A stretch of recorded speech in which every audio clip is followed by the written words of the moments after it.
Is there a right way to weave in ends? Is there a wrong way?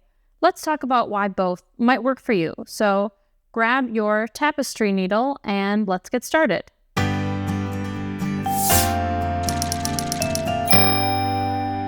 When it comes to weaving in ends, some people think that if the wrong side of your work is a mess, who's going to care? Which I do believe is generally true.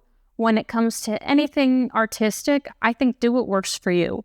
But sometimes people will see the wrong side of your work, like on a scarf or a blanket, and there are even times that the wrong side might benefit from a good weave-in technique. So I'm going to show you 2 ways you can do that today.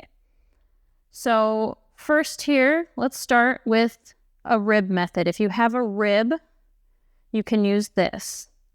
So normally I would use these 2 ends, of course, but to help you see, I have a piece of contrasting yarn on a tapestry needle. So see this pattern that's climbing up here? You kind of have these V shapes of your rib. And so we're going to go into one of these slants. Let's go into this right-leaning slant down here.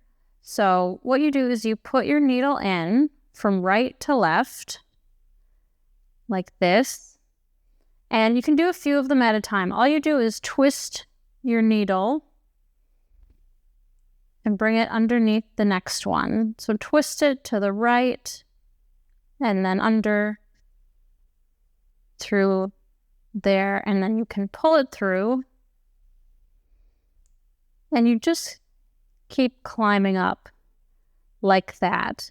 And it's going to feel unnatural if you accidentally go in the correct one the wrong way. So if you went in from left to right, you would not be able to twist that way. So you'll get the hang of it because it feels a lot more natural. I'm going to bring it a little closer so you can see that and how I'm going in there.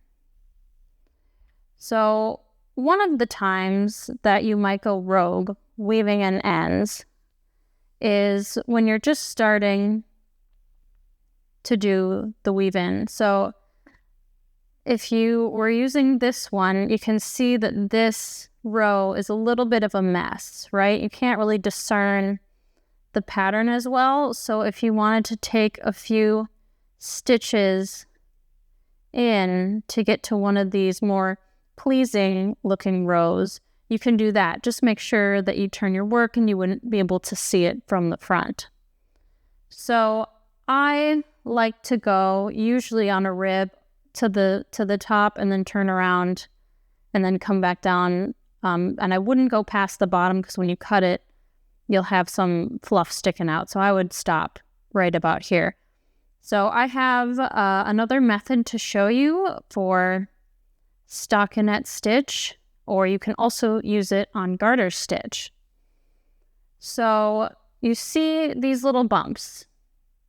You have the ones that kind of curl under like U's, and the ones that go on top like an umbrella. So what we do is we're going to send our yarn up through one of these, it's a smile or a U, whatever helps you remember it.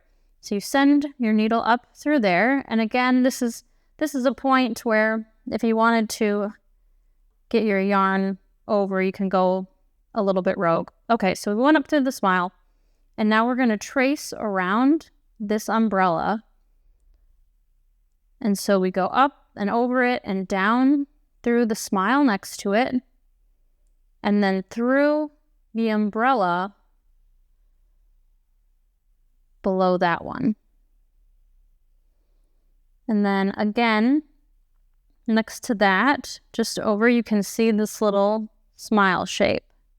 And we're going to trace that one and go up through, there's the umbrella, go up the umbrella and up through the smile that you just came down from.